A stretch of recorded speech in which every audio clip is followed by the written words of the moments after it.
انکار حدیث میں ایک جملہ بڑا میں نے سنتا ہوں کہ جی ہم اس حدیث کو نہیں مانیں گے جو قرآن کے خلاف ہوگی. اصولی طور پہ تو بات ٹھیک ہے، لیکن جب میں آگے سے یہ سوال کیا کرتا ہوں کہ بھائی جان مجھے یہ بتائیں کہ کیا نبی کریم صلی اللہ علیہ وسلم سے آپ توقع رکھ سکتے ہیں کہ وہ ایسی بات ارشاد فرمائیں گے یا ایسا عمل کریں گے کہ جو قرآن کے خلاف ہو؟ تو اس کا مطلب یہ ہے کہ ہم یہ سمجھتے ہیں کہ صحیح حدیث جو ثابت ہو جائے، صرف سندن نہیں، سندن متن ہر لحاظ سے ثابت ہو جائے کہ یہ قول رسول ہے، یہ عمل رسول ہے، فعل رسول ہے، وہ قرآن کے خلاف ہو ہی نہیں سکتی.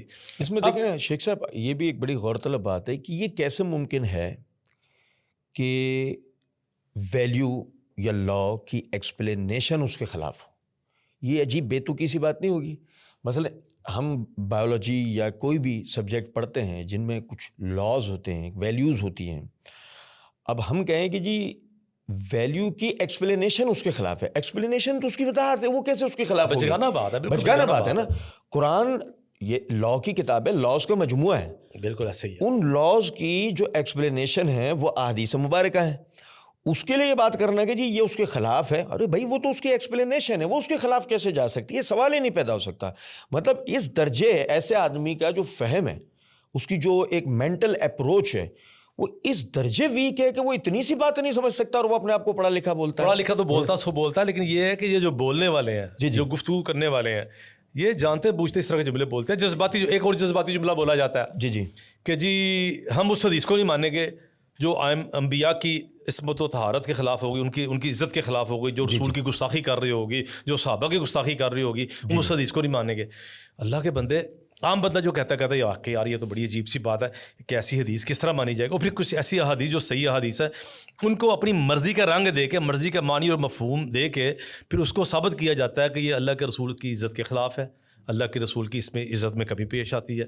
تو کل ایک بندے سے بات ہو رہی تھی بھائی، پھر میں نے ان کو کہا شیخ صاحب میں ایک بات کروں گا، یعنی کہ دیکھیں اگر جب یہ بات کی جائے کہ جی یہ جو احادیث ہیں یہ عصمت، شرافت اور حرمت کے خلاف آتی ہیں، یعنی ہم ایسے آدمی سے سوال کرتے ہیں کہ آیا بحیثیت انسان، بحیثیت کسی مذہبی شخصیت کے نہیں، بحیثیت ایک انسان کے، آپ یہ بات بتائیں کہ ایک انسان کو زندگی گزارنے کے لیے جن جن چیزوں کی ضرورت ہے، ٹھیک ہے، ان چیزوں کا بیان آیا ہر آدمی اپنی عقل سے طے کر لے، اپنی تہذیب سے طے کر لے، یا ایک اجتماعی طور پر، اتفاقی طور پر یعنی کہ کوئی تہذیب مقرر کر لے؟ جیسے مثال کے طور پر اب آپ دیکھیں کہ جو استنجا ہے، استنجے کے اوپر جب بات کی جائے گی، یعنی قضاء حاجت کے اوپر جب بات کی جائے گی کہ کھڑے ہو کر کرنا ہے یا بیٹھ کے قضاء حاجت کا معاملہ کرنا ہے، تو اس کے اوپر بات کرنا آیا وہ تہذیب کو طے کرنا ہوگا یا بے ادبی ہوگا؟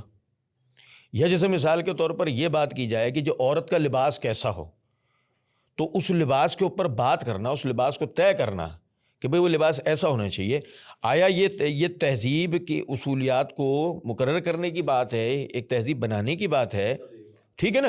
اب نبی صلی اللہ علیہ وسلم کس لیے بھیجے گئے تھے؟ آپ بنیادی طور پہ معلم تھے، وہ سکھانے سمجھانے کے لیے بھیجے گئے تھے، اور وہ بھی اس طرح سکھانے سمجھانے بھیجے گئے تھے کہ مجھ جیسے ناقص العقل جو لوگ ہیں ان کے بھی سمجھ میں بات آ جائے اور گہرائی سے بات کو سمجھ لیں، وہ باتوں کی اہمیتوں کو ان کی باریکیوں سے سمجھ لیں.